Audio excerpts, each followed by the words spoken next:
way. The Iowa Center for the Book has done an excellent job crafting some replicas of some fascinating objects that take us through the journey of how communication was born in written form among human societies, how it has progressed and regressed in some cases, and sort of where we stand at the present in regard to communication technology. So it's a really amazing feat. One of the nice things about it is you can actually handle these things. If you ask, they will actually let you touch some of the items, let you look at some of them, which in the case of some of them, such as the hardback books that are made with large boards, or the papyrus codices that we'll look at tonight, it's neat to be able to feel the grain of the paper, to be able to feel what the hardboard backs of these books are like in some cases. When they make them with real boards, it is much thicker than the kind of contemporary hardbacks that we've got now. So you can really feel the weight of those items and how heavy it would have been to carry that around, much less try to hold it in bed at night or wherever you're at night and try to read from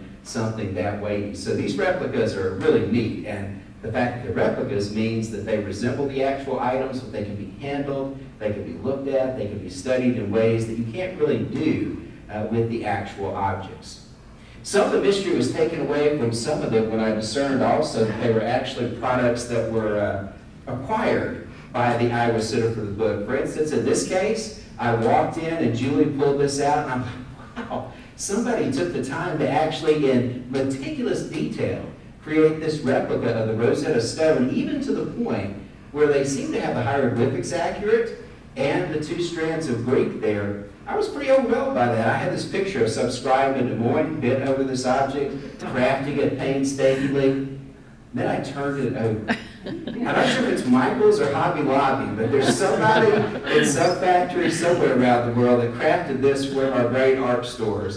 So they've got objects like this too that they've acquired from different distributors. And this was kind of cool. I actually got to pass this around my classroom. Julie lent it to me, and I sent it around the room, and it was about halfway around the room before somebody turned it over and said, item E029, hey, what is that about? And I said, well, the Egyptians, they like to number their things. They're a very numerical sort of people. Tonight we're going to talk a little bit about sort of the foundations of human written communication, and we're going to talk about this journey from the earliest writing materials to the first books. And then we're going to carry it a little bit beyond that and talk about the communications technology revolution that occurred in the 1400s with the invention of the printing press, and then sort of tie it into where we stand now. Because whether we realize it or not, and I suspect most of us do realize it to some degree or another, we are ourselves living through another great communications revolution that really stands on par with the invention of the printing press. The digitized technologies that have enabled us to reproduce things at amazing speed, to copy files directly, to transmit text electronically, to create new forms for reading and for appreciating text. It stands on par in many ways with the revolutions that have occurred at other very significant turning points in human history. So, congratulations, we're making history. Sometimes that's fun, sometimes it's very unfun. But, congratulations, you stand in a very pivotal moment in historical experience. And speaking of experience, one of the reasons why people had to master the art of writing is because it is the only way to truly preserve ideas, customs, mores, and all the other things, stories that we want to share with future generations. There are other techniques you can use, for instance, oral histories. You can draw pictures, and artistry has for many centuries conveyed profound and deep insights as well. Music can do that in the form of song. But at some point, you've got to find a way to encode many of those things, to encode the experiences of the individual and of the community, or they so easily get lost. When I start my history classes, I often use the illustration of someone who's got some kind of disease like dementia or Alzheimer's. And I talk about one of the terrible things about those diseases is that they, bit by bit, piece by piece, they strip away someone's identity. They strip away a good part of their personhood and make them regress until very little of their life history is left. People used to tell the story about former President Ronald Reagan. Whenever Reagan was in his declining years, when he had Alzheimer's, people would go see him, and they would sit across from this man who had been President of the United States, who had participated in the latter days of the Cold War, who had been governor of California, who had been a Hollywood star during the golden age of Hollywood. And as they sat across from him, he would look at them and say, you know what I did this summer? And they would say, well, Mr. President, what did you do this summer? And he would say with pride, I saved 20 people's lives this summer.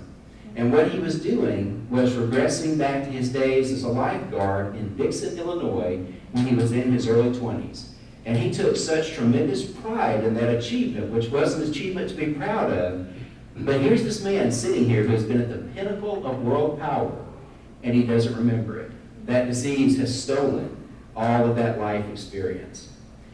Cultures, people groups, individuals that are unmoored from their past, unmoored from group identity, can become like that as well, grasping in the dark, not learning from the experiences of the past, simply repeating the same things over and over again with no sense of true direction. Human societies for centuries did not encode things in written form, at least not that we know of. We don't have examples of those. At some point, they began to realize that it was imperative that you start to encode these things in some form that could be passed on, that could actually outlive those who prepared it. We talk about, in religious circles, especially in Christian circles, eternal life and immortality. Literary existence kind of has an immortal sense in that once you encode something in writing, if it survives, maybe it's not immortal, but it does outlive you. Your voice can speak long after you're gone. And of course now, with all these video technologies that we've got, your voice can actually be heard speaking long after you're gone. So it's a different sort of sense of immortality, a more earthbound sense, a less permanent one, but nonetheless, the dead speak, voices continue, ideas can overcome the ravages of time if they can be preserved. People started to get a sense of that. And as they did, they experimented with early forms of writing and technology, and here are just a few examples of those. There are three concepts we're going to talk about as we discuss the story of the book, the development of written human communication, and some of the challenges that had to be overcome as people are crafting different systems and styles and means of writing. I probably made up one of these words, although I did find it in the dictionary, so I do stand on some good ground. At least there's some solid ground there. Accessibility, reproducibility, that's the one that's a little bit dubious, and durability. These are three needs that have to be met for a form of writing to really touch all the needs that human beings have, that they're looking for to be met in these forms of writing and communication. And different styles of writing, different kinds of writing materials meet some of these needs, but not all of them. And so, to some degree, I see this quest to develop and hone written communication as a quest to answer the questions posed by these needs or challenges, to sort of address these different aspects of what we're kind of looking for in terms of what written materials and communication can give us. Accessibility is the idea of it being available to people. And not just available in the sense of existing, but in the sense of people being able to access it. In fact, if you wanted to find a synonym for accessibility on this list, that synonym would be the word literacy. If people are going to enjoy the fruits of writing, they have to be able to read, and it's probably good if they can write as well. And if they can't do either of those things, then obviously it does little good to give them the written materials unless you're going to teach them how to use them as well. A lot of scholars argue, and I think with some justification, that the sort of Protestant reform movement that we saw develop in the 16th century might have been able to happen 2 centuries before that, but it would have looked very different. And the reason it would have looked very different is because that would have been a time before the printing press. Literacy levels were very low in the medieval world. Once the printing press is developed, they're still low, but they start creeping upwards, slowly but surely. And the Protestant Reform movement is all about text. It is about copies of the Bible in the vernacular language. It's about sermons printed and disseminated widely across Europe so that people can easily access those. You might have had a Reformation movement before that. You did have several reform movements that attempted to reform the Catholic Church from within. But one of the key ingredients you needed for the kind of Reformation that Luther and others led in the 16th century was a rise in literacy. You needed people to have access to these documents and to be able to read them as well. So this is one of the big challenges. And it's something that they have to work pretty hard to overcome in the early history of written communication. The reason being is that the first human languages are languages that are based on pictograms. They're based on symbols that correspond to ideas. Either one, you'll create a picture of a man walking, and this represents, wait for it, man walking. Or you may just create some symbol that doesn't look like a man walking, but it's learned over time, this symbol denotes man walking. The problem, however, with a system like that is that if you have symbol corresponding to concept, you've got to have as many symbols as you've got concepts. And there are a lot of concepts out there, and there are new ones coming in all the time. So often you could say that these systems of communication, represented by the earliest forms of writing, are not very democratic with a small d forms of communication. What I mean by that is they're only accessible to the elite, only to those that can take the time to study them painstakingly. Priests, scribes, maybe government officials, although often the government officials said, "Scribe, do my light work for me, take care of writing this down." Many of the great rulers of history could read and write very little. They had people for that. That's what their job was, to take those things down and to disseminate them. Cuneiform tablets made out of baked clay, inscribed with a stylus, with symbols that represented ideas. These are crucial to the transmission of ancient text, laws, lists, things that we prize very highly, and they were a form of language. Cuneiform language was a form of language available only to a select few, only to those that had the time to learn the language.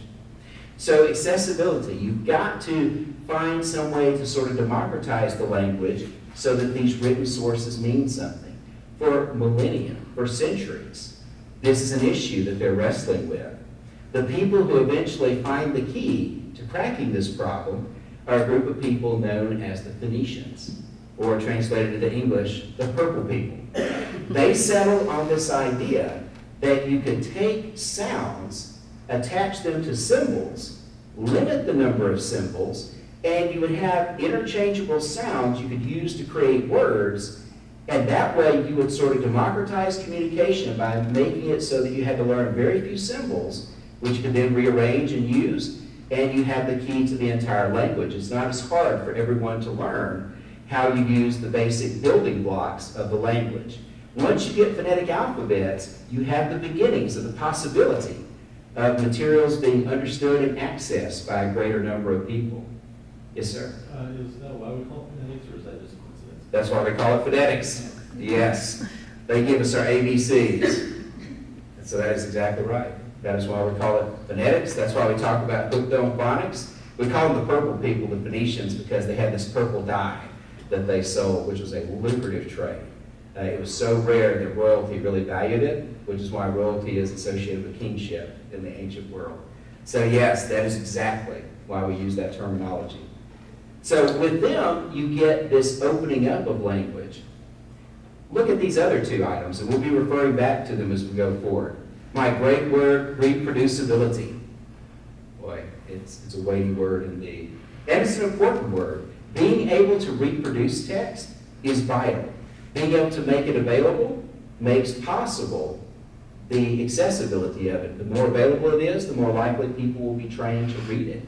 The more likely they'll be able to put their hands on these resources, practice, begin to be able to digest them better.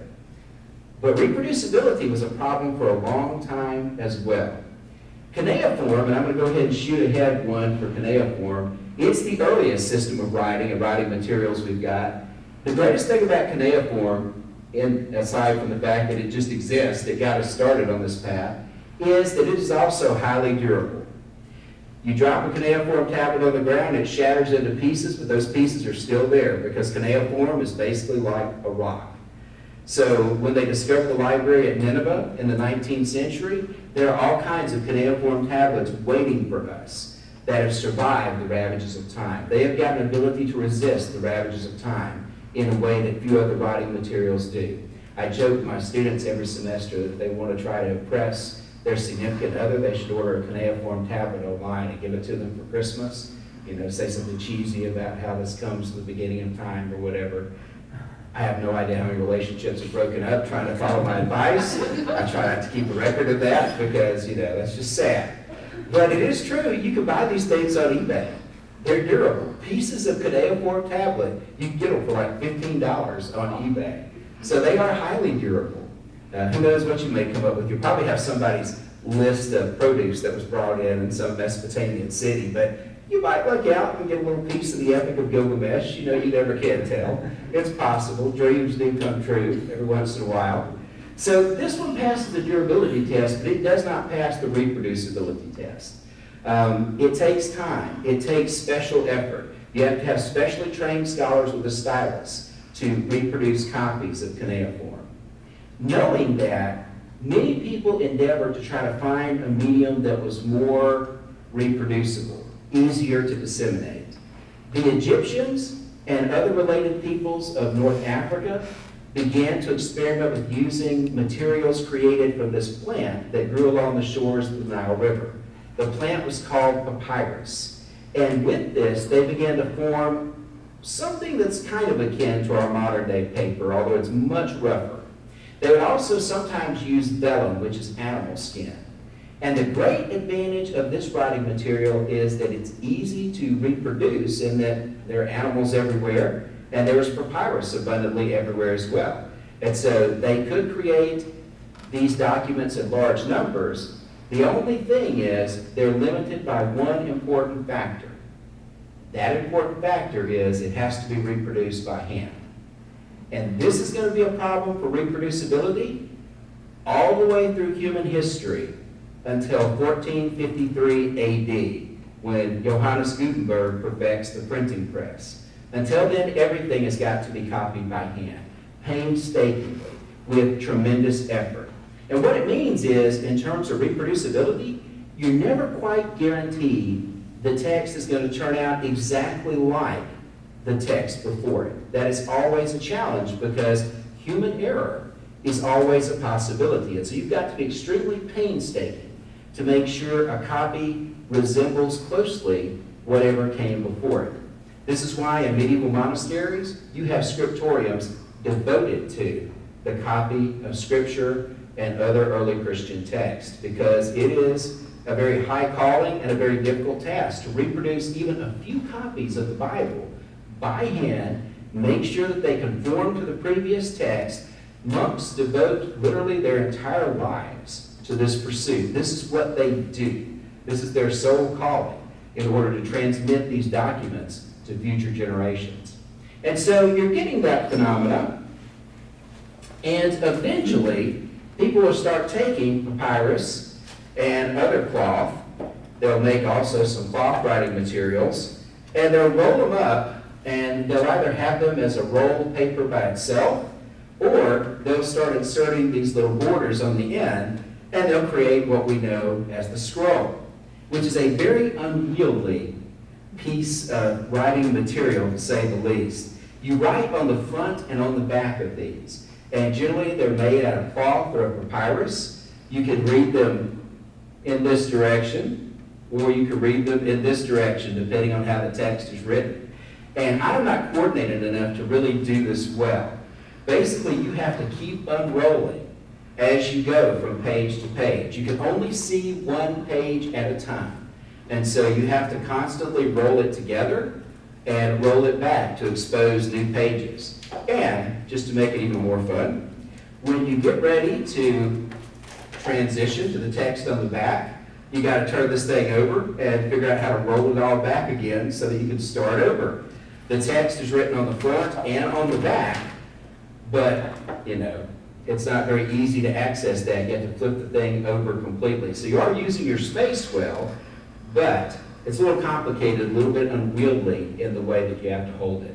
But this became the default way to store these materials, especially among the Hebrews with their scriptures. Increasingly, as the scriptures that we know now in Christian circles as the Old Testament, the Jews still call it the Tanakh. Essentially, they are trying to collect these books and preserve them. They're writing down oral traditions that have been passed down for centuries and seeking to encode them in ways that can be passed down. And this is usually the default form that they use early on. So when you think scrolls, you probably typically think of the Old Testament and of the Hebrew synagogues, because that's where we think of them being used most often. Even in the New Testament period, they're still using scrolls. Jesus, several times in the synagogue, gets up and he's handed a scroll. And he opens the scroll and he has to read from a document just like this. But certainly the Hebrews are not the only ones using these. They're being used by people throughout the ancient world. Libraries like the Great Library in Alexandria, Egypt, were basically stuffed with scrolls. They would have, like, when we picture library, we picture like a bookshelf. And that wasn't exactly what it looked like. During the later period, it probably did, say 200s, 300s AD, as we're about to see. But during an earlier period, you would have had these little scrolls sticking out. Imagine call numbers hanging from little scrolls. You have to go then and check the call number to find out which one you want. Find Plato, Aristotle, or whatever other philosopher, historian, or whatever you're looking for. That's what those libraries were generally stocked with during that period. And so you've got those items that kind of hit that reproducibility need. Items like scrolls, items like vellum. But unfortunately, we get down to number 3. And even though those have dealt with cuneiforms, some of the issues that cuneiform had in terms of reproducibility and accessibility is still a challenge, because these languages like Hebrew, Egyptian hieroglyphics, and later Egyptian language as well, they're more accessible. They're still struggling to be widely accessible. In ancient Greece, with the contribution of the Phoenicians, these phonetic alphabets are starting to help more people become literate, but still it's sort of a slow-moving thing. There are certain centers of the ancient world where these items are more accessible and people are more literate than other areas, around the major cities particularly of, say, the Roman Empire. So they've addressed some of cuneiform's issues in that regard, but the place where cuneiform has got them beat is in regard to durability. Nobody, for the longest time, is able to meet cuneiform's durability, the kind of durability that a cuneiform tablet carries. The first time that we invested in a car that was not an American car, we never heard the end of it. My granddad would walk around and he would look and he would say, how long do you think that's going to run? Doesn't come from Detroit, does it? We're like, no. And when they would break down, he would come around and he would look and he would say, I guess the Chinaman got you again, huh? We're like, actually it's a Japanese car, but yeah, I guess so. They would say, there's nothing like an old American car, as far as durability, as far as toughness. Well, for the longest time, there was nothing like a cuneiform tablet. And honestly, you maybe still could make the case that there's never been anything more durable than a cuneiform tablet. I mean, honestly, I could put my iPad on the ground and drop a cuneiform tablet on it. Cuneiform tablet beats iPad. So in terms of durability, pretty much holds the title. And this has been a problem for a while. These items that they're producing, such as vellum, such as papyrus, they are more transmissible, they're more reproducible, and they do help the problem of accessibility. They help people access these materials so they can learn, but they're also not very durable. To have a papyrus text from ancient times is a very rare thing. In fact, most often what we don't have are full text. We have got fragments. This picture is a picture of a papyrus that's labeled P52. They label them numerically and then with the letter of what kind of document they are. P52, at this point, is the oldest example we've got of a document from the New Testament. P52 is a fragment of the Gospel of John, John 18:31 to 32. And if you flip it over on the other side, you can see parts of verses 38 and 39 too. This is the text where Jesus and his disciples are going to the Garden of Gethsemane, and they've arrived, and all of that drama is unfolding. So you can see that it's written on the back of the scroll as well. You can flip it over and see the rest of the text. This is the oldest fragment that we've got of a New Testament document. It probably dates from about 100 to 125 roughly. So it is fairly early when you consider the general time flow. But considering the fact that we think that these documents, the gospel documents, are written in the 1st century AD, and John probably about 90 or so, it's pretty close to the original, but it's still not sort of the first print run, so to speak. And this is true of almost all the ancient texts that we've got. They are copies of the earlier first edition, so to speak. If you're talking about, say, Xenophon and his great histories, Plutarch and his lives, Roman historians like Livy, a lot of this papyrus disintegrates. And so what we have are the copies of those documents. And so that's the great problem of papyrus. It's malleable, it's transmittable, but it's not as durable as we would like. One of the nice things about some of these early Christian texts is that Christianity emerges in a part of the world where it's hot, it's dusty, and so if you're talking about Syria, you're talking about Egypt, you're talking about some areas of Palestine, those areas are good for preserving text because they are so dry. And so what papyrus we've got from Greek societies, from the Roman world, and from early Christian writers, very often it's because they were preserved either in jars buried in the sand or in caves, places where they are protected from the elements. So the durability issue is there, and it's still a problem that they're very much trying to wrestle with as we sort of turn the corner and we enter the centuries AD. Now, papyrus, when it's being carried around, is sort of bulky. I mean, you have to stuff several sheets together in order to take your full collection, and only so much can actually fit on a piece of papyrus. If you're trying to copy an extensive treatise, you may have to have several pieces of papyrus or scroll to record that treatise. That's one of the issues with books of the Bible as well. You have some books, like say the Gospel of Mark or the Gospel of John. It's pretty easy to fit that on a scroll, especially Mark. What about Isaiah? It's long. Isaiah is long-winded. It takes 2 or 3 scrolls in order to completely reproduce that text.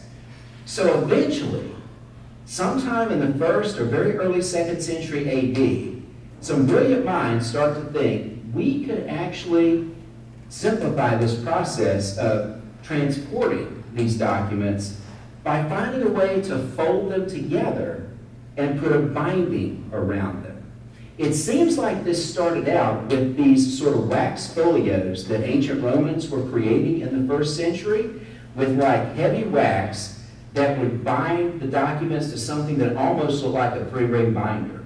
And then someone said, wouldn't it be easier just to take it and attach it with a solid binding down the edge, down the spine, put covers around it, you can fold the pages over, and you can still use both sides of the page, and the great advantage you've got here over the scroll is that you can actually look at both sides at the same time if you want to.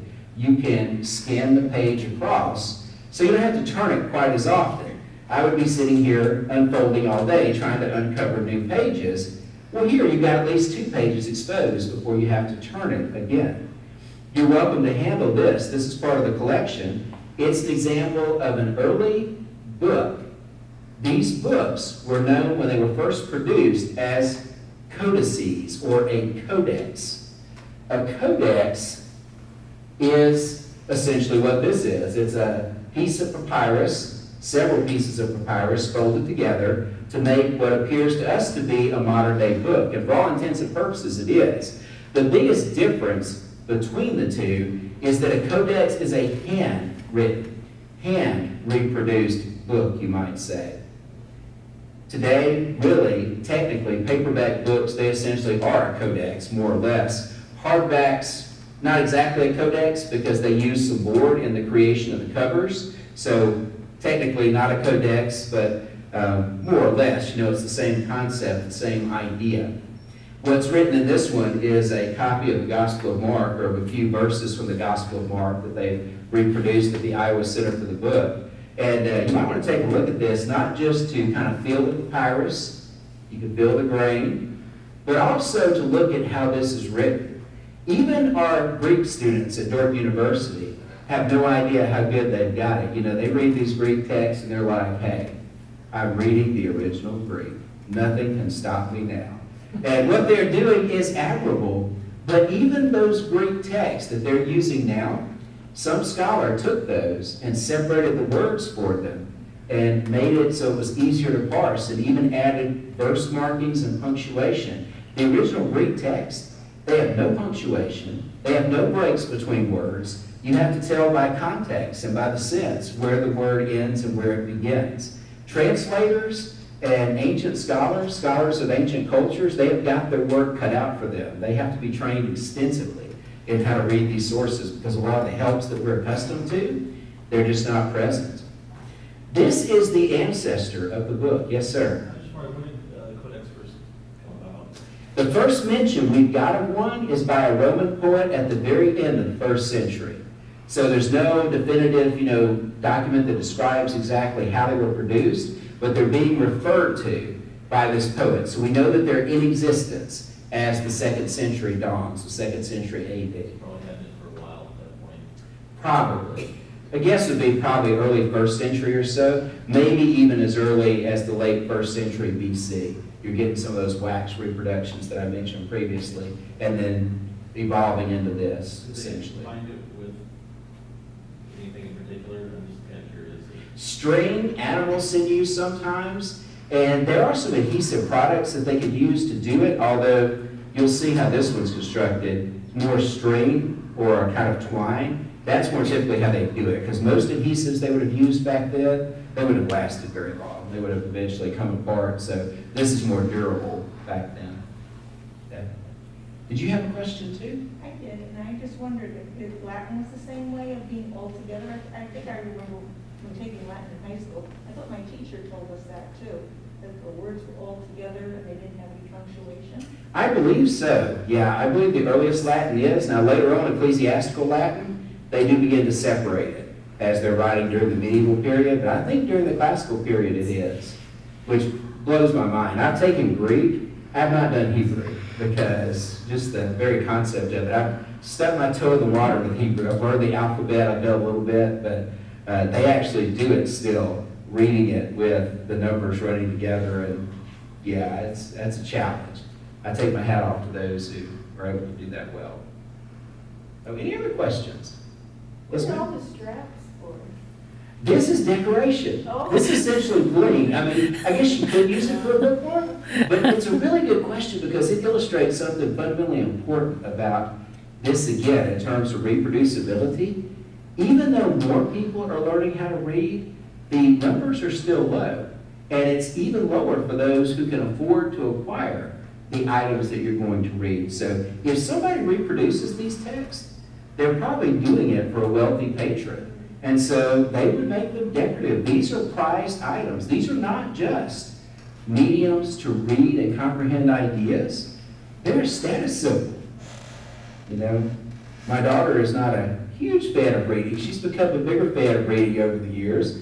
But, she likes her bling and her bedazzle. And I'm trying to tell her that, this was bling back in the day. This was something that declared that you had arrived if you could afford to buy books. If you could stock a library, you were somebody impressive indeed. So that's a really good question. You probably could. I would use it for a bookmark if it was me, but I'm sure the Romans did that sometimes too. Other questions? Any other questions? These forms of book, the codices, the codex, are particularly associated with the early history of Christianity, primarily because it's at that moment that they really are coming into their own. At the same moment when Christianity is beginning its expansion, and at that moment when Christianity becomes a tolerated religion within the empire in 312, then it becomes the official religion of the empire in 380. So soon, Christians are in a position where they're up from the underground, and they're actually able to concentrate on being able to reproduce items like this. Before that, usually if there's a copyist who's producing Christian text, it's somebody in the congregation who just happens to have some expertise or some familiarity with the practice. They're not professional scribes. But after 312, just like you start to suddenly see churches start to go up, church buildings under Constantine, you start to see more professional copyists turning their attention towards those texts. And then, of course, we move into the medieval period, and Christianity is very rapidly coming to be the central religious movement of the West. And so at that point, monasteries are being built, and it's pretty much within the crucible of the church that most of the reproduction of text that's happening is happening. In fact, it's in the monasteries of the Byzantine Empire and the medieval monasteries of Europe that not only copies of the Bible and early church fathers, but Plutarch, Plato, Aristotle, all those documents are being reproduced in those places. If we had not had those scriptoria, those copying centers, we might have lost much of that ancient wisdom, especially in the Byzantine Empire, because the Byzantines still speak Greek. And so they copy a lot of those ancient Greek texts that might have been lost otherwise. So here's the ancestor of the book, the book's great-great-grandfather, so to speak. Throughout the medieval period, we did have these very dedicated monastic leaders who constantly were pushing the reproduction of ancient texts. And there are all kinds of things about that that we could get into that we don't have time for tonight, but that are endlessly fascinating. How accurate are they? How well are they done? How often were they produced? How widely were they disseminated? Even at the height of the medieval period, only about 8 to 9% we estimate of the populace was literate. So still, this is very much sort of an elite enterprise. Where people hear the Bible, they hear it read to them very often, or they hear it preached to them, or they see it in the stained glass windows of their cathedrals. They don't have the ability to read it themselves. And certainly that is true of ancient philosophers, ancient historians, all the works that now we take for granted knowing. And so very much reading and literacy is an elite enterprise during the medieval period. If you have those capabilities, you are a formidable person. You can actually have a pretty lucrative career. You will be hired by princes. You will be employed by local rulers because your skills are much sought after. The monasteries in this way do a big service for the larger culture of the medieval world because they're sort of the keepers of knowledge to some degree. As we transition into what historians often call the early modern period, there is, of course, an amazing game changer, and that is the development of the printing press.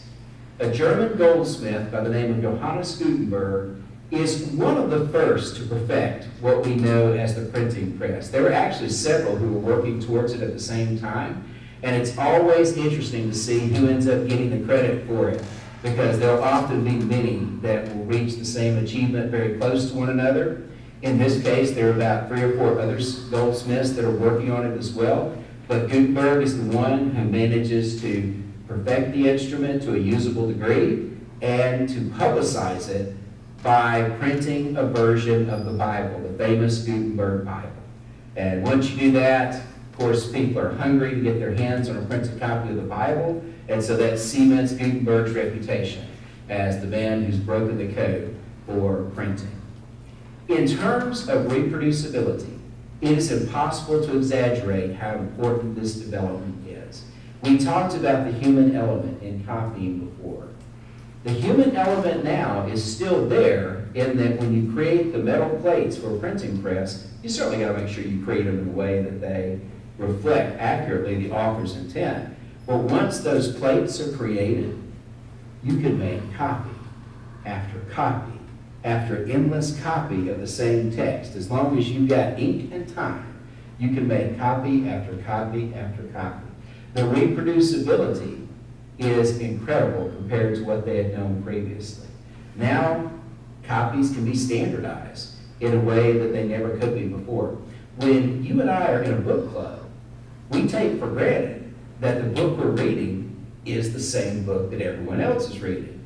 Now, I have been in some book clubs where somebody started talking about the book, and I have kind of wondered, did they read the same book that I read? But I think that's a different thing than them having a different copy.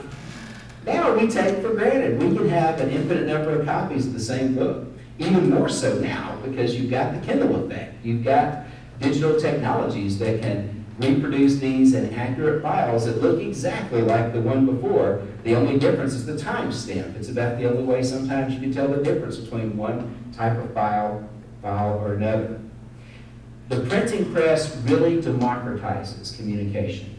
It makes written materials cheap. It makes them available for dissemination. And because they are being reproduced now in people's vernacular languages, it means that literacy is going to rise exponentially as well.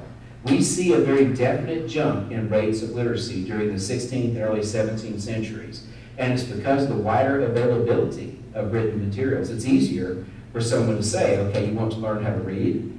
Hey, we've got several of these broadsides, or we've got several pamphlets that we just collected from the local bookseller. Let's sit down, let's learn how to read. This amazingly accelerates the ability for human beings to communicate in written form. Pretty soon, a lot of things are going to develop that we just take for granted today. During the 18th century, the development of the newspaper.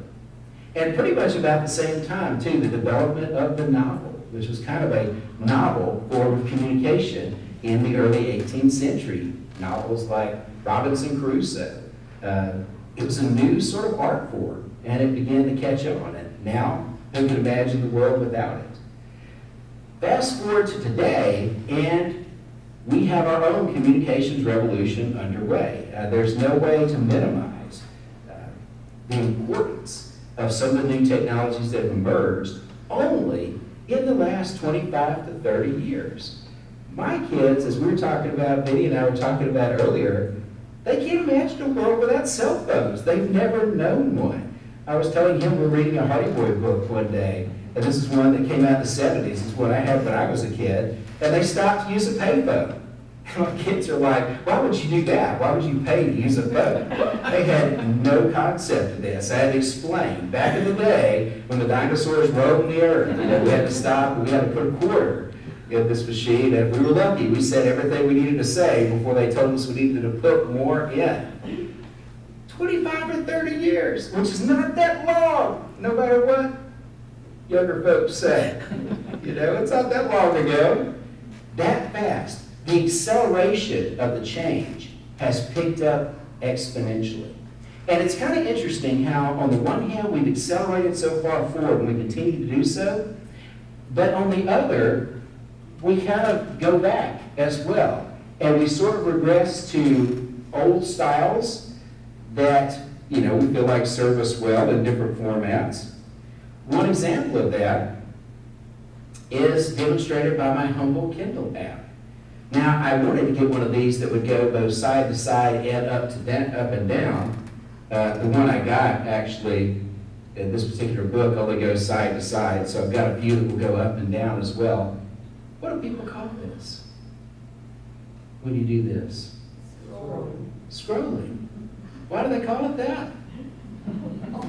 Because basically we've gone back to this same style where you see a page at a time.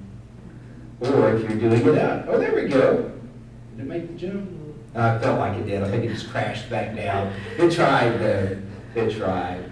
So essentially, this is a digital reproduction of that same form, and we haven't forgotten, so we call it scrolling. Yes, sir? I was just thinking about that because we got the printing press over there, and we still use the terms like kerning and letting.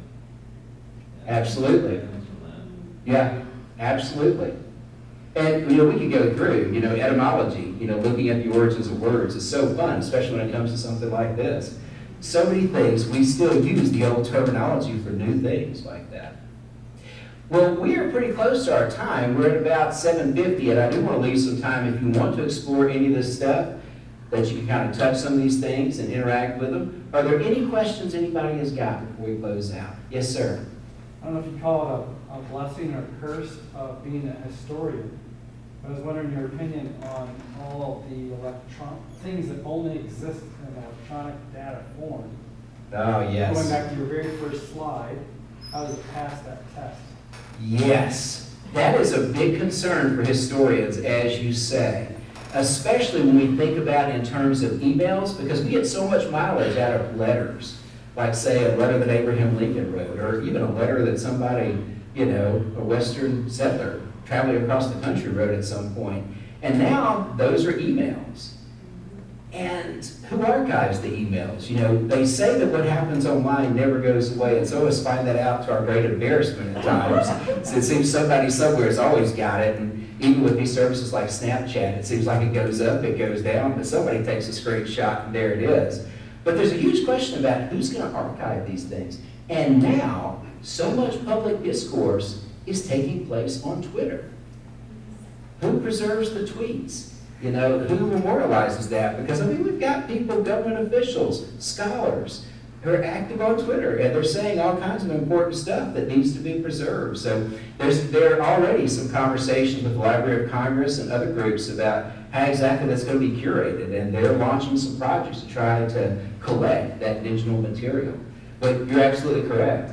The durability of those sources, we're going to have to preserve them, because so much of who we are is encoded there. So watch your emails. There's no telling what somebody may be reading someday. Everybody always speculates when they're reading printed diaries from historical figures, whether the person anticipated their diary being published or not.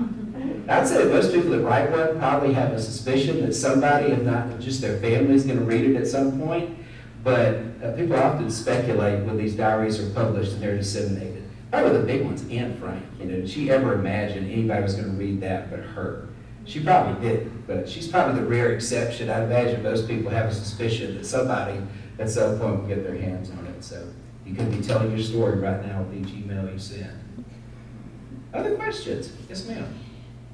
When you talk about the Phoenician language being developed, then how many languages were there that were used?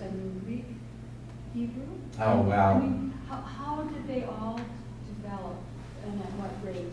It is endless, by the 2000s BC, most definitely. We've got examples of, I don't even know if we've numbered them exactly, thousands upon thousands of different languages, and then dialects of those languages as well. Like say the difference between English and, European English and American English, British English, American English.